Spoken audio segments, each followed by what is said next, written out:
Hey, welcome back to Reason and Theology. Hope everybody is doing well and that you all had a chance to see the debate last night between JD Vance and Tim Walz. If not, I'm going to give you a highlight to kind of let you know what exactly happened and give you my overall impression about it, especially while focusing on the question of their debate on the topic of abortion.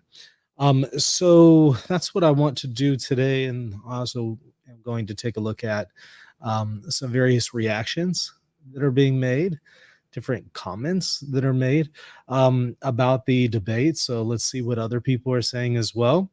Overall, my impression as far as how the debate went, I think it's a slam dunk for JD Vance. Whether you agree with his position or not, I think it's pretty obvious he dominated that debate, and Tim Walz did not. It was pretty interesting to see the demeanor of JD Vance. He was very friendly, agreeable, even at times, expressing how he and Tim Walz seem to be in agreement on some parts, and he even gave Tim Walz in a few of his positions, a compliment. And so it was very friendly, very agreeable. I think that was a really good look for him because the left have been trying to demonize him, portray him as weird, as they say, and he came across as anything but that.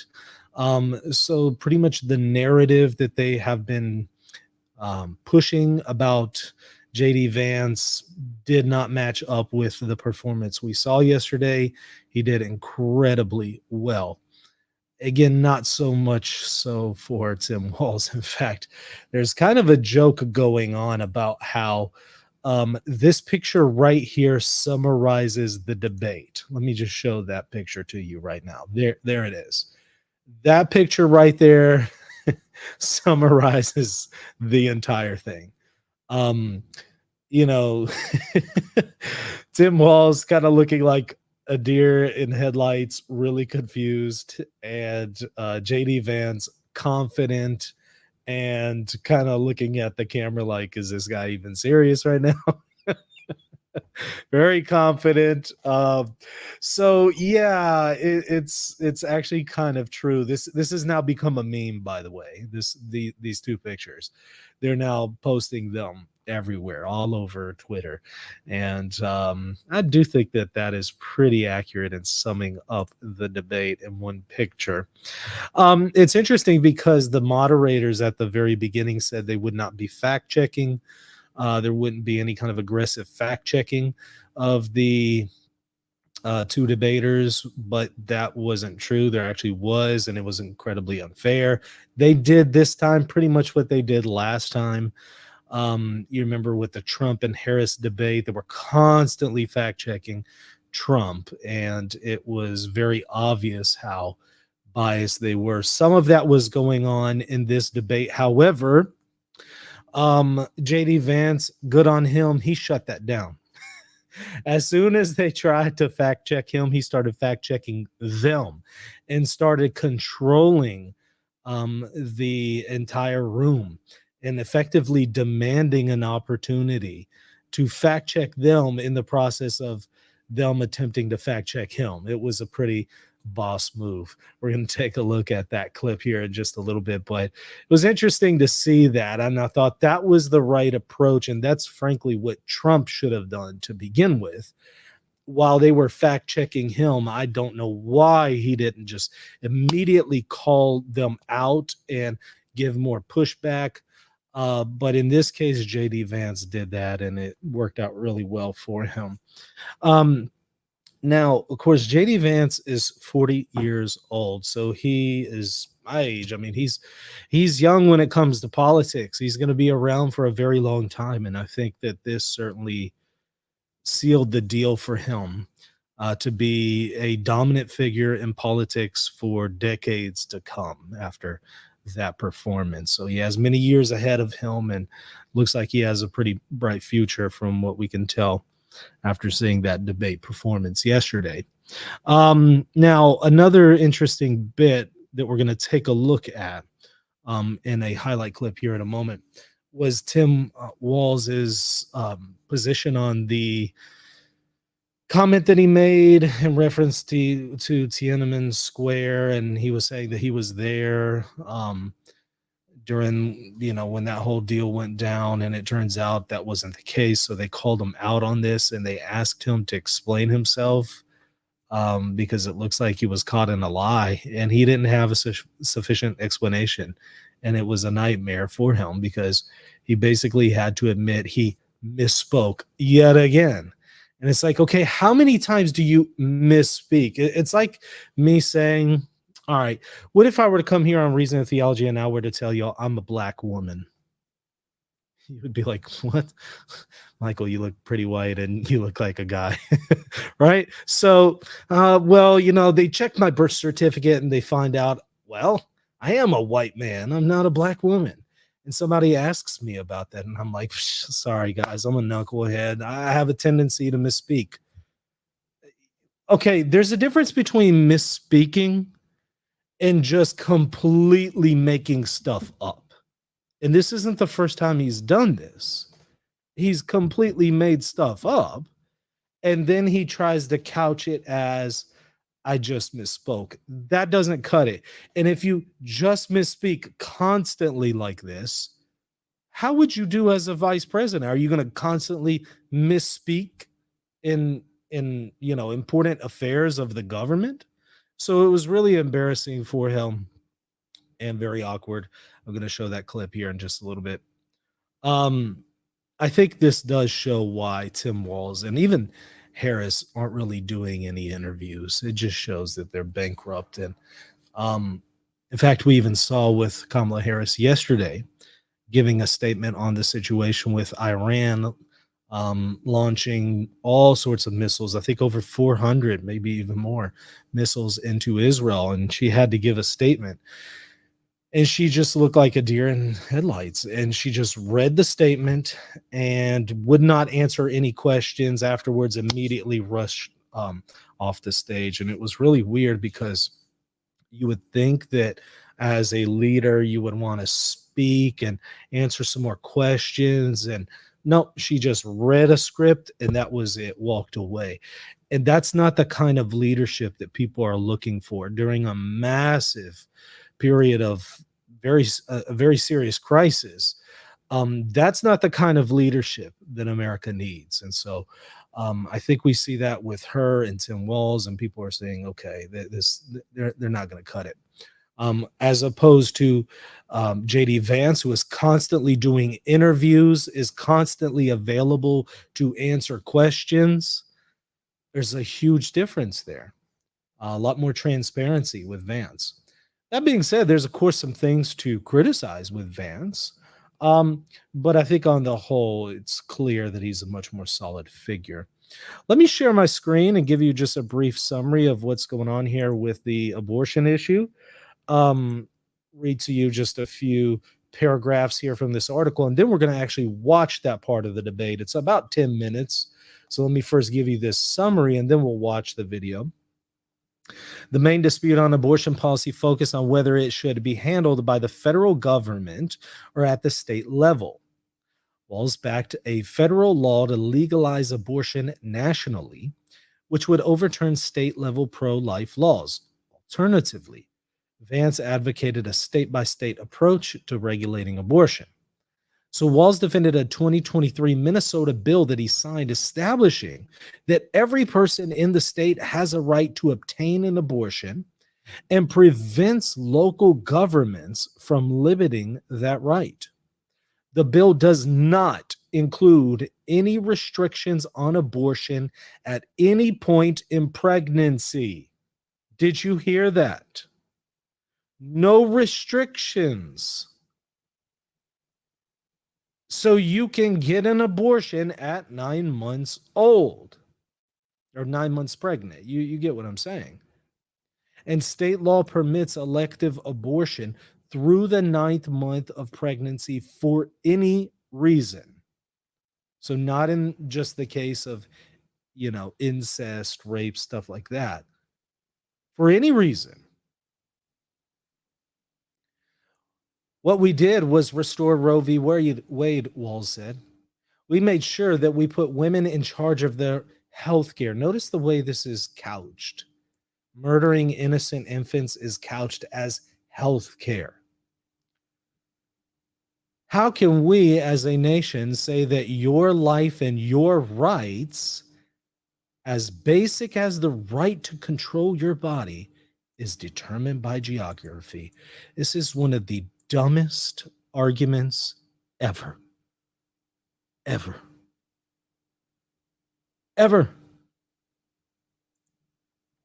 A basic right to control your own body. It's not just an issue of a woman controlling her own body. There's another body involved here that we're ignoring. This is an issue of her controlling her own body and the body of an innocent human being in her womb. So you see the way it's framed is already inaccurate. But how we as a nation, how can we say that your life and your rights, who said it's a right to abort and murder? As basic as the right to control your own body is determined by geography. Well, this is just stupid because there are already plenty of limitations that the government imposes on people's own bodies. Plenty of them, all sorts of laws. And there are some that are determined by geography. In some states, you can use certain drugs. In other states, you can't. Well, there you have now a restriction on control of your own body determined by geography. And by the way, what do you think a speed limit sign is? That's controlling your body. It's controlling movement. And that's determined certainly by geography. Some places you can go 70 miles per hour. Other places you can only go 60. Other places you can only go 25. Why? Because we're considering the safety of someone other than just your body, but someone else's body. Likewise, in the case of abortion, there's a consideration not only of the woman and her body, but also the body inside of her body. So it's just a stupid argument that is incredibly low IQ, but it has rhetorical force. And for the average person who doesn't think very critically, this probably scores some points with them. They probably think, yeah, I should have a right over my body, even though they don't consistently apply that elsewhere. And if they did, it would result in absolute chaos. The government does restrict certain things about one's body, what you can and can't do with your own body. And again, they're just completely ignoring the fact that there's a whole nother body involved in this decision. People aren't going to think about that in many cases. Okay, so when asked by O'Donnell whether Walz supports abortion in the 9th month, the governor said that's not what the bill says. He did not say whether he would support any restrictions on late-term abortions, but said, we trust women and we trust doctors.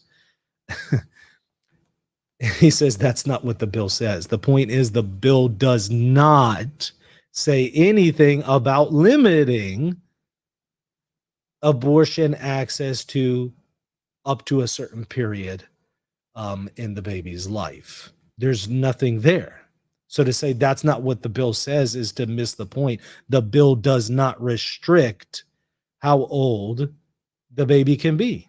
So you can have an abortion 9 months into the pregnancy. We trust women and we trust doctors. Well, you don't do that normally, right? You don't normally just trust women and trust doctors for just anything. That's why you have laws, right? So, that sounds good, but in reality, it's hypocritical because there's all sorts of laws that are there to restrict certain behaviors because, after all, we don't really just trust everybody to just do the right thing. No, we impose all sorts of laws on men, women, doctors, and so on. Vance pressed Walz on another bill he signed as governor that removed a language that had previously required doctors to preserve the life and health of the born alive infant. after a failed abortion. The new standard only requires doctors to care for the infant who is alive, but does not expressly require them to take life saving measures. This law says that a doctor who presides over an abortion where the baby survives, the doctor is under no obligation to provide life saving care to a baby who survives a botched late term abortion. And he says this is fundamentally barbaric. Walz interrupted to say that's not true and accused Vance of trying to distort the way a law is written and to try and make a point. But he, of course, doesn't explain how. You know, I get this all the time. I have critics all the time who come into my comment section right here on the show and they say, Michael, you're wrong, or that's not true. But they don't tell me how I'm wrong or how what I said isn't true. And you know what? For some people, that's good enough for them to just simply see a person say, oh, what you said isn't true. That's good enough for them to just distrust anything that you say at that point, because there's some guy out there who says it's not true, despite the fact that they're not showing you how you're wrong. So it's not good enough for Vance to say that he really needed to show, for Walz to say that he needed to show why Vance was wrong. Walz interrupted to say that's not true and accused Vance of trying to distort the way the law is written. The governor did not further explain his understanding of the law, but claimed that's not what the law says. Vance also questioned Walz on whether he would want to force Catholic hospitals to perform abortions against their will, which the governor did not directly answer. Well, that's pretty interesting, right? We could be a big and diverse country where we respect people's freedom of conscience and make the country more pro-baby and pro-family, Vance said. When asked about abortion, Vance said a Trump administration would seek to be pro-family in the fullest sense of the word by supporting fertility treatments and making it easier for parents to afford to have children by expanding the child tax credit and reduce housing costs. We've got to do so much better of a job at earning the American people and their trust back on this issue, whether they frankly just don't trust us, where they frankly just don't trust us, Vance said. The proper way to handle this, as messy as democracy sometimes is to let voters make these decisions, the senator added. Let the individual state make their abortion policy. Vance further noted that Ohio voters adopted a referendum to enshrine a right to abortion in the state constitution, which was against my position. He also said he never supported a national ban. So let's actually take a look at that part of the debate now that we kind of just have a brief overview of what was said. Let's watch it. It's about 10 minutes long. Let me make sure that you can hear the audio, though, before we dive in. Okay. Walz, after Roe versus Wade was overturned, you signed a bill into law that made Minnesota one of the least restrictive states in the nation when it comes to abortion. Former President Trump said in the last debate that you believe abortion, quote, in the 9th month is absolutely fine. Yes or no? Is that what you support? I'll give you 2 minutes. That's not what the bill says. But look, this issue is what's on everyone's mind. Donald Trump put this all into motion. He brags about how great it was that he put the judges in and overturned Roe versus Wade, 52 years of personal autonomy. And then he tells us, oh, we send it to the states. It's a beautiful thing. Amanda Zaworski would disagree with you on it's a beautiful thing. A young bride in Texas waiting for their child at 18 weeks. She has a complication, a tear in the membrane. She needs to go in. The medical care at that point needs to be decided by the doctor. And that would have been an abortion. But in Texas, that would have put them in legal jeopardy. She went home, got sepsis, nearly dies, and now she may have difficulty having children. Or in Kentucky, Hadley Duvall, a 12-year-old child, raped. Now, is that really the case for the vast majority of abortions that take place? Is it really because of medical needs like that?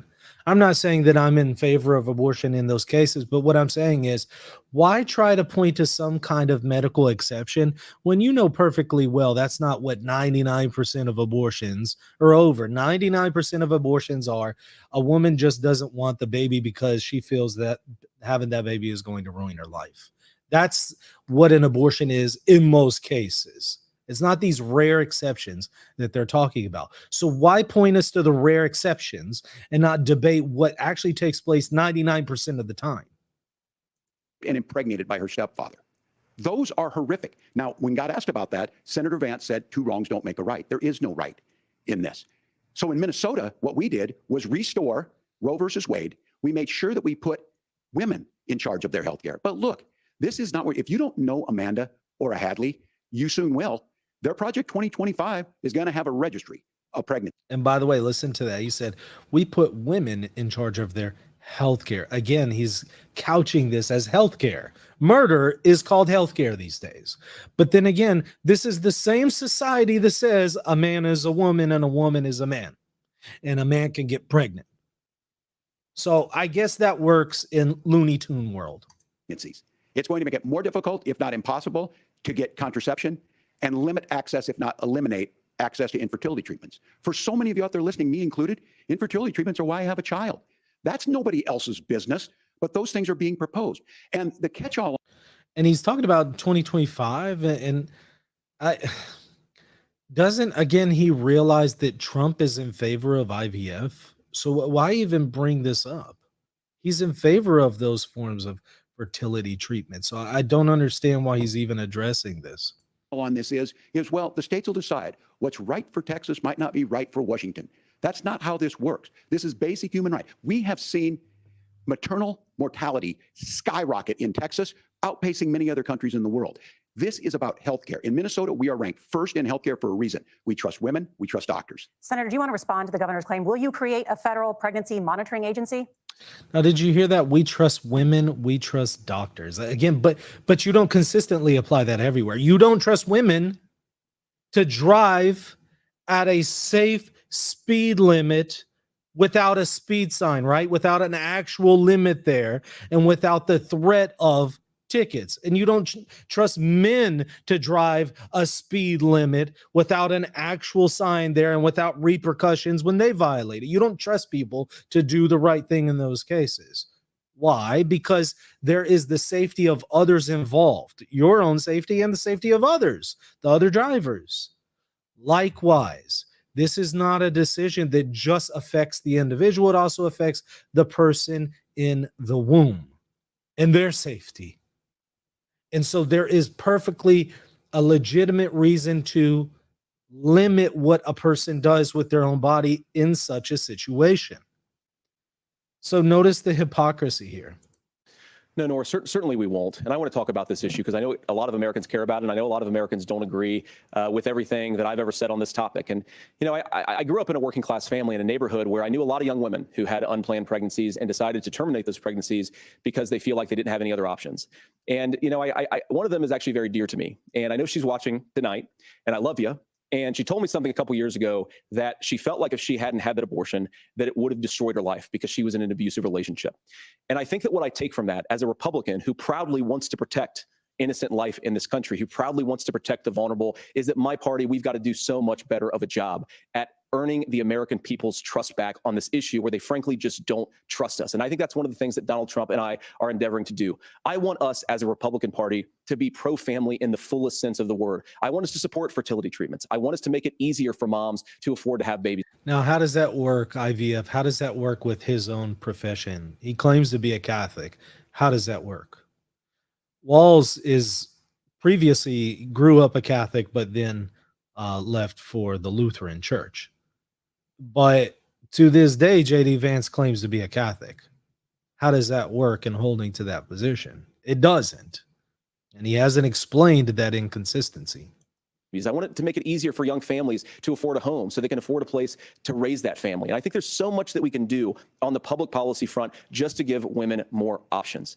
Now, of course, Donald Trump has been very clear that on the abortion policy specifically, that we have a big country and it's diverse. And California has a different viewpoint on this than Georgia. Georgia has a different viewpoint from Arizona. And the proper way to handle this, as messy as democracy sometimes is to let voters make these decisions, let the individual states make their abortion policy. And I think that's what makes the most sense in a very big, a very diverse, and let's be honest, sometimes a very, very messy and divided country. Governor, would you like to respond and also answer the question about restrictions? Yeah, well, the question got asked and Donald Trump made the accusation that wasn't true about Minnesota. Well, let me tell you about this idea that there's diverse states. There's a young woman named Amber Thurman. She happened to be in Georgia, a restrictive state. Because of that, she had to travel a long distance to North Carolina to try and get her care. Amber Thurman died in that journey back and forth. The fact of the matter is, how can we as a nation say that your life and your rights as basic as the right to control your own body is determined on geography. Again, there are plenty of instances where the control of your own body is limited by geography. Yeah, I just gave an example earlier. There's other ones. But okay, again, we're talking about a case of medical necessity, he would argue, right? But that's not what most abortions are about. Most abortions are not because of medical necessity. So if we were to really press Walz here, he would have to limit himself to abortion to cases of necessity. But he's not going to do that. He just wants it absolutely indiscriminate with just no qualifications for any reason whatsoever. Okay, then you need to be arguing for that, not just for medical exceptions, because medical exceptions isn't being debated here. There's a very real chance, had Amber Thurman lived in Minnesota, she would be alive today. That's why the restoration of Roe versus Wade. When you listen to Vice President Harris talk about this subject and you hear me talk about it, you hear us talking exactly the same. Donald Trump is trying to figure out how to get the political right of this. I agree with a lot of what Senator Vance said about what's happening. His running mate, though, does not, and that's the problem. Governor, your time is up. Senator, let me ask you about that. He mentioned, I think, referring to a national ban. In the past, you have supported a federal ban on abortion after 15 weeks. In fact, you said if someone can't support legislation like that, quote, you are making the United States the most barbaric pro-abortion regime anywhere in the entire world. My question is, why have you changed your position? Well, Nora, first of all, I never supported a national ban. I did when I was running for Senate in 2022 talk about setting some minimum national standard. For example, we have a partial birth abortion ban in place in this country at the federal level. I don't think anybody's trying to get rid of that, or at least I hope not, though I know that Democrats have taken a very radical pro-abortion stance. But Nora, one of the things that changed is in the state of Ohio, we had a referendum in 2023, and the people of Ohio voted overwhelmingly, by the way, against my position. And I think that what I learned from that, Nora, is that we've got to do a better job at winning back people's trust. So many young women would love to have families. So many young women also see an unplanned pregnancy as something that's going to destroy their livelihood, destroy their education, destroy their relationships. And we have got to earn people's trust back. And that's why Donald Trump and I are committed to pursuing pro-family policies, making childcare more accessible, making fertility treatments more accessible, because we've got to do a better job at that. And that's what real leadership is. Governor, your response. I'm going to respond on the pro-abortion piece of that. No, we're not. We're pro-women. We're pro-freedom to make your own choice. We know Pro women, right? I love the way he couches this, but you're not pro baby though. You see the problem. It's not just an issue about women. There's another life involved here, which may or may not be a future woman, right? So this is just pure rhetoric, and we're ignoring the fact that there's another life involved. what the implications are to not be that. Women having miscarriages, women not getting the care, physicians feeling like they may be prosecuted for providing that care. And as far as making sure that we're educating our children and giving them options, Minnesota's a state with one of the lowest teen pregnancy rates. We understand that too. We know that the options need to be available, and we make that true. We also make it, we're a top 3 state for the best place to raise children. But these two things, to try and say that we're pro-children, but we don't like this, or you guys are pro-abortion, that's not the case at all. We are pro-freedoms for women to make their choices. And we're going, and Kamala Harris is making the case, to make options for children more affordable, a $6,000 child tax credit. But we're not going to base that on the backs of making someone like Amber Thurman drive 600 miles to try and get health care. Senator? May I respond to that? First of all, Governor, I agree with you. Amber Thurman should still be alive, and there are a lot of people who should still be alive, and I certainly wish that she was. And maybe you're free to disagree with me on this and explain this to me, but as I read the Minnesota law that you signed into law, the statute that you signed into law, it says that a doctor who presides over an abortion where the baby survives, the doctor is under no obligation to provide life-saving care to a baby who survives a botched late-term abortion. That is, I think, whether you're pro-choice or pro-abortion, that is fundamentally barbaric. And that's why I use that word. He's equivocating on the term "it says." What Vance is trying to say is this is the result of that law. That's what he means by "it says," whereas Walz is trying to contest what Vance just said there by trying to say, well, it doesn't say that. Well, you're equivocating on what is meant by "it says." What he means by "it says" is this is what it amounts to, not that there's like something in writing that says, in this case, you don't have to help the baby, or, okay, it doesn't say it like that, but that's the logical conclusion of it. And what he tries to do, what Walz tries to do, is capitalize on that equivocation here, knowing perfectly well what was intended by that comment. nor is because some of what we've seen. Do you want to force Catholic hospitals to perform abortions against their will? Because Kamala Harris has supported suing Catholic nuns to violate their freedom of conscience. We can be a big and diverse country where we respect people's freedom of conscience and make the country more pro-baby and pro-family. But please. Yes, Governor, please respond. Look, this is one where there's always something there. This is a very simple proposition. These are women's decisions to make about their healthcare decisions, and the physicians who know best when they need to do this. He keeps going back to that. Healthcare decisions. Again, murder framed as healthcare. It's a woman's decision. What about the baby? They don't get to voice their decision. So the government needs to be mindful of that, and somebody needs to advocate for them and protect them and let them speak up. And so it's frustrating watching this. Trying to distort the way a law is written to try and make a point, that's not it at all. What was I wrong about, Governor? Please tell me, what was I wrong That is about? not the way the law is written. Look, I've given But this, how? I've given this advice on a lot of things, that getting involved, getting engaged, that's been misread, and it was fact-checked at the last debate. But the point on this is there's a continuation of these guys to try and tell women or to get involved. I use this line on this, just mind your own business on this. Things worked best when Roe versus Wade was in place. When we do Just mind your own business. Again, that's not how the government normally works, is it? Is that how the government normally works? Just let people mind their own business. No, the government is very active in controlling your life and limiting all sorts of decisions of yours. So I'm not buying it. do a restoration of Roe, that works best. That doesn't preclude us from increasing funding for children. It doesn't increase us from making sure that once that child's born, like in Minnesota, they get meals, they get early childhood education, they get health care. So the hiding behind we're going to do all these other things when you're not proposing them in your budget. Kamala Harris is proposing them. She's proposing all those things to make life easier for families. I asked a specific question, Governor. You gave me a slogan as a response. It's not the case. It's not true. That's not what the law says. So they fact-checked it with President Trump. Gentlemen, there's I don't care if you say it was fact-checked previously. Answer it now. We're here and now at this debate. Don't point me to that. Give an answer now, and then you can give a reference to something else for more detail.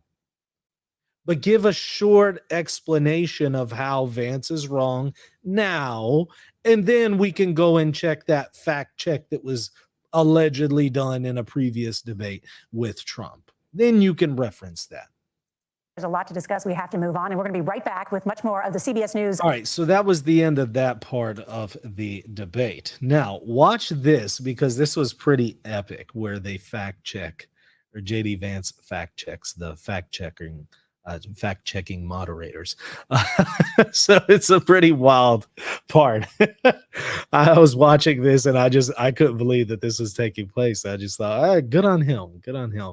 Before you watch that, I want to remind y'all, hit that subscribe button. If you're just now tuning in, I would really appreciate your support of this channel. If you've been benefiting from the content here, if you enjoy this show, hit the subscribe button, hit the like button for me. All right, let's watch this part where he fact checks the fact checkers. Okay. Thank you, Governor. And just to clarify for our viewers, Springfield, Ohio does have a large number of Haitian migrants who have legal status, temporary protected status. Margaret, but Thank you. Senator, we have so much to get to. Margaret, I think it's important We're because going to turn now to the economy. Thank Margaret, you. the rules were that The you guys economy, weren't going to fact check. And since you're fact checking me, I think it's important to say what's actually going on. So there's an application called the CBP One app, where you can go on as an illegal migrant, apply for asylum or apply for parole, and be granted legal status at the wave of a Kamala Harris open border wand. That is not a person coming in, applying for a green card and waiting for 10 years. That is the facilitation of illegal immigration, Margaret, by our own Thank you, Senator, for leadership. describing the legal process. We have so much to get to, Senator. Thank you, Governor. And just to clarify for our And at that point, they just kind of had to interrupt and shut them down. And what they did is they cut their mics off at that point. So good for him. That's kind of what Trump should have done previously when they were ganging up on him. He could have done better there. I like what Vance did here. That shows me that he can take control and he's not going to let people do that to him. So I thought, wow, okay, good on him. Good on him. All right. So this one was pretty wild. This is where they catch Walz in yet another lie that again is the result of him misspeaking. Watch this. Governor Walz, you said you were in Hong Kong during the deadly Tiananmen Square protests in the spring of 1989. But Minnesota Public Radio and other media outlets are reporting that you actually didn't travel to Asia until August of that year. Can you explain that discrepancy? Yeah, well, and to the folks out there who didn't get at the top of this, look, I grew up in small rural Nebraska, town of 400, town that you rode your bike with your buddies till the streetlights come on, and I'm proud of that service. Proud of that service, the service of riding in a town with streetlights. What? And what does this have to do with the question? Joined the National Guard at 17, worked on family farms, and then I used the GI Bill to become a teacher, passionate about it, a young teacher. My first year out, I got the opportunity in the summer of '89 to travel to China. 35 years ago, be able to do that. I came back home and then started a program to take young people there. We would take basketball teams, we would take baseball teams, we would take dancers, and we would go back and forth to China. The issue for that was to try and learn. Now, look, my community knows who I am. They saw where I was at. Look, I will be the first to tell you, I have poured my heart into my community. I've tried to do the best I can, but I've not been perfect. And I'm a What does this have to do with anything? I don't know. But watch, the knucklehead comment is coming. I have poured my heart into my community. I've tried to do the best I can, but I've not been perfect. And I'm a knucklehead at times, but it's always been about that. Those same people elected me to Congress for 12 years. And in Congress, I was one of the most bipartisan people, working on things like farm bills that we got done, working on veterans benefits. And then the people of Minnesota were able to elect me to governor twice. So look, my commitment has been from the beginning to make sure that I'm there for the people, to make sure that I get this right. I will say more than anything. Many times I will talk a lot. I will get caught up in the rhetoric. But being there, the impact it made, the difference it made in my life, I learned a lot about China. I hear the critiques of this. I would make the case that Donald Trump should have come on one of those trips with us. I guarantee you he wouldn't be praising Xi Jinping about COVID. And I guarantee you he wouldn't start a trade war that he ends up losing. So this is about trying to understand the world. It's about trying to do the best you can for your community. And then it's putting yourself out there and letting your folks understand what it is. My commitment, whether it be through teaching, which I was good at, or whether it was being a good soldier or was being a good member of Congress, those are the things that I think are the values that people care about. So that was 2 minutes and 20 seconds to not answer the question. Other than to say a whole bunch of nothing, and then I'm a knucklehead, and sometimes I get caught up in the moment and I say things. We're gonna watch the next 20 seconds here, but hey, would that work? Would that work if I did this right here on this show? Let's say I just start making stuff up because it somehow makes me look good. I just start making stuff up. And when y'all fact check me and you say, Michael, actually, no, that isn't true.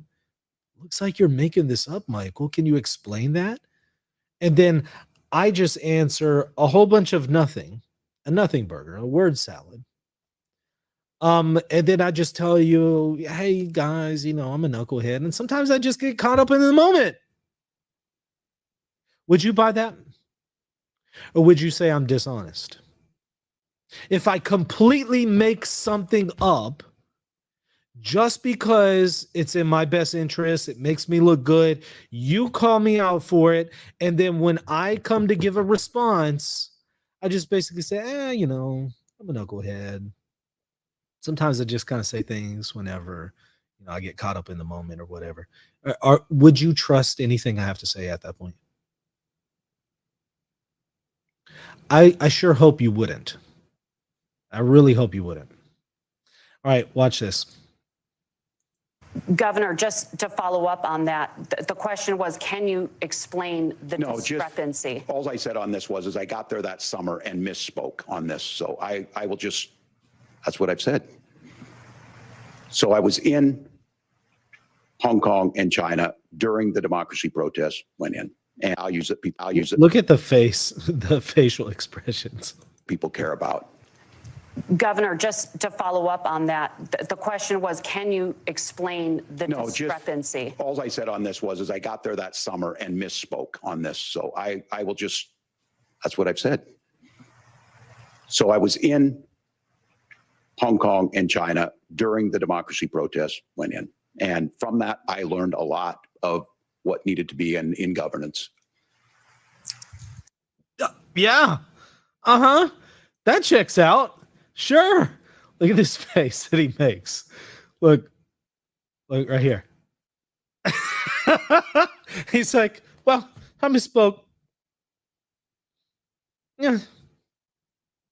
Sometimes I say things. What? So I was in Hong Kong and China during the democracy protests, went in. And from that, I learned a lot of what needed to be in governance. This happens over and over with him. This isn't a one-off thing. Like, if this were a one-off thing, I already think it would destroy his credibility. But let's just pretend it was a one-off thing. Maybe you would give him a pass or something, which I don't think you should. But maybe you would give him a pass. But this continues to happen. And he continues to get called out on this. And whenever you ask him to resolve the tension and somehow show us how he's not making stuff up and just lying, he can't do it. And he basically has to say, I misspoke. I misspoke. I misspoke. Uh-huh. Mm-hmm. What if I said something like, you know what, y'all? Here's the deal. Look, here's the deal. Yesterday, I traveled to the Vatican. I spoke to Pope Francis. He told me that Taylor Marshall's excommunicated. He says that, you know, at the SSPX, there are a bunch of schismatics, and you don't ever need to go to an SSPX liturgy. And he wanted me to communicate that with y'all. I went yesterday, confirmed that with Pope. He told me all that. And then somebody comes along, and they're like, Michael, you were totally in Monroe, Louisiana yesterday. I saw you yesterday. There's no way you flew all the way out to Rome and spoke to the Pope. It's just, it's not possible. And you confront me about it. And I'm like, I don't know, guys. Sometimes I get caught up in the moment. Sometimes I just get caught up in the moment. And I'm a knucklehead. And, you know, I misspoke. What I meant was I went to Rome back in March. And I did go to Rome in March. But that doesn't address the fact that I just completely made something up.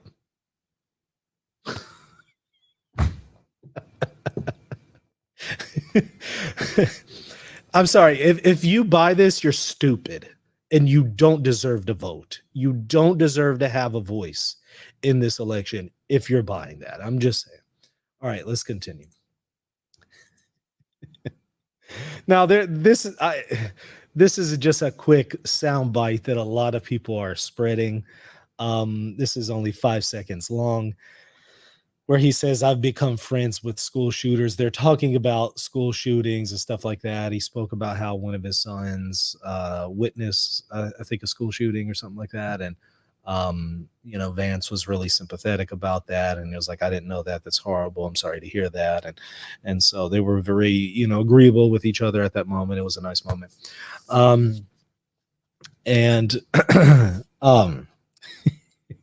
Somebody says, stop saying things that rat rats are going to go lip. Aren't they going to do that about anything I ever say? I don't care if they do anyway. Hey, you know what? More advertisement for the channel. Please keep doing that. Okay, so I think what's going on here. Let me show you the clip. Let me just show you the clip. He's talking about school shooters, condemning school shootings and all that, and they're having a discussion about guns and how it works in relation to the situation. And all right, watch what he says. I've become friends with school shooters. I've seen it. Look, the NRA, I was an NRA guy for a long time. They used to, I've become friends with school shooters. I've seen it. Look, the NRA, I was an NRA guy for a long time. All right, I've become friends with school shooters. Now, in the context, he was talking about meeting with victims of school shootings. And that has really impacted his take on guns. That was the immediate context, that he's meeting with victims of school shootings. And he's saying that's how that has impacted his position and policy on guns. To all of a sudden, out of nowhere, say I've become friends with school shooters, that makes no sense in context, and it does raise some questions, doesn't it? So if that's what he meant, it really doesn't make sense in context. I think what he meant to say was, I've become friends with victims of school shooters. That would make sense in the context of what they were talking about, because they were saying, hey, what made you change on your position on guns? Well, I've met with these victims of school shootings and blah, blah, blah. So to all of a sudden say, I've become friends with school shooters, that completely goes against what was being said in the context. So to me, just to be fair to Walz here, I think he was misspeaking here. I think he meant to say friends with the victims of school shooters. But maybe if he didn't misspeak, he needs to come out and explain that. I mean, he needs to come out and clarify, by the way, but he needs to explain that one. Because that doesn't sound right. And boy, that's a horrible thing to misspeak on, right? That's quite the thing to slip up on. So yeah, maybe he didn't realize he said that. Maybe he should further clarify today. But I think contextually, he meant to say, I've become friends with victims of school shooters. But of course, you can imagine everyone all over the internet is posting that. Okay, so let's go on to another one here.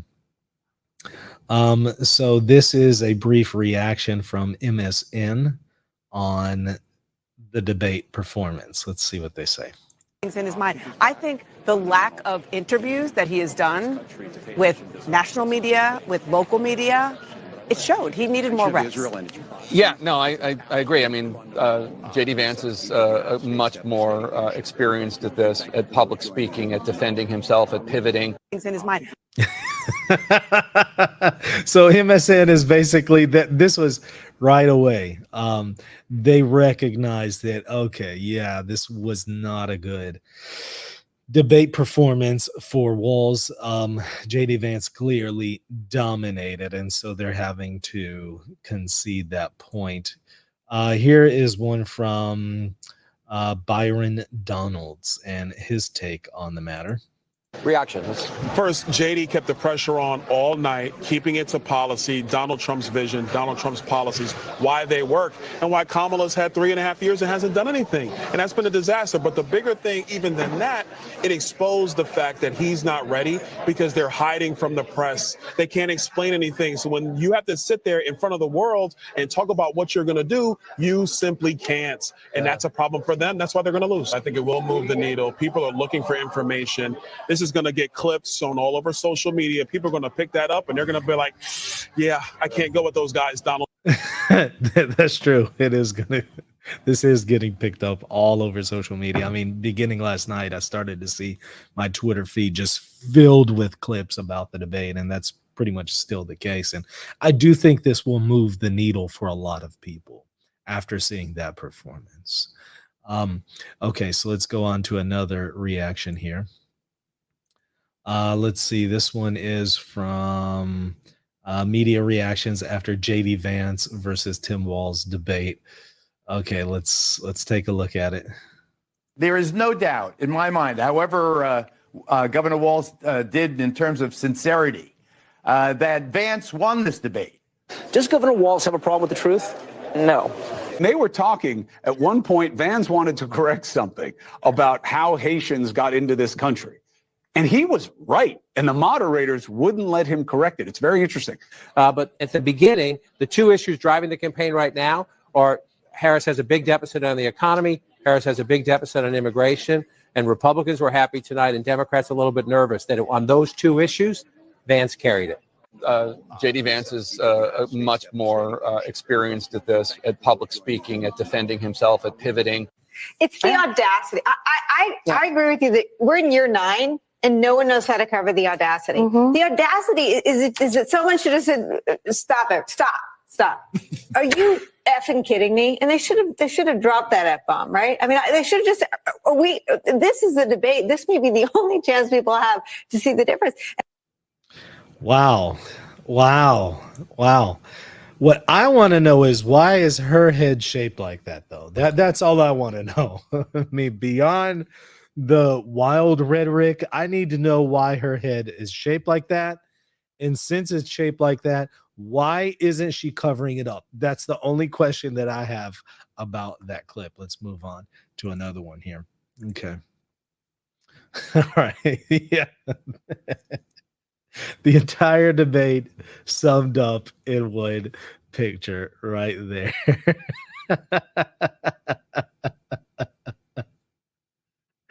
That gets me every time, because Walz was doing this face a lot during the debate. It was really throwing me off. It was making me, wonder why does he keep looking like he's a deer in headlights? Why do that? This is not a good move. And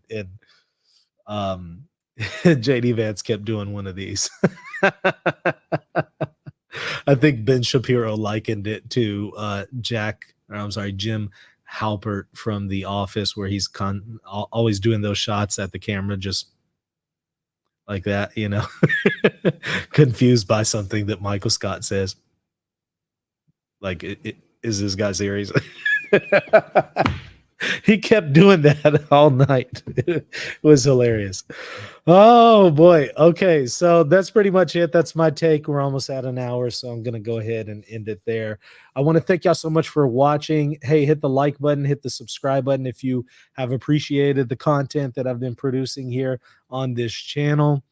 I'm glad to hear it, but hit the subscribe button. Please do your part so I can continue to reach more people with this information, with the content that I've been producing, and also keep you in tune with what I'm putting out here. So, of course, hit the subscribe button and the bell for notifications so you know when I go live. Hit the like button, too. That would help me out tremendously. And then, of course, consider supporting me at patreon.com/Reason and Theology. If you become a member of the channel, a patron, you'll get access to exclusive content that is for patrons only. So if you appreciate the work that I'm doing, please consider supporting me there. All right. See y'all tomorrow.